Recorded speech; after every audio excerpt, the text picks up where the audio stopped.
everyone, I'm Megan with Be Strong Academy, and we talked about the plank earlier, and now we're going to talk about the modified version of the plank.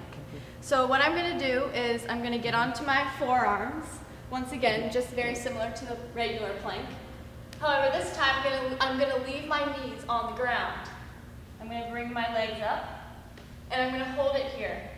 So this plank is done when you're not able to correctly perform the regular plank yet. So you're still working your core. You want to make sure, again, your shoulders are directly over your elbows. You can hold it for anywhere from 10 seconds to a minute or longer.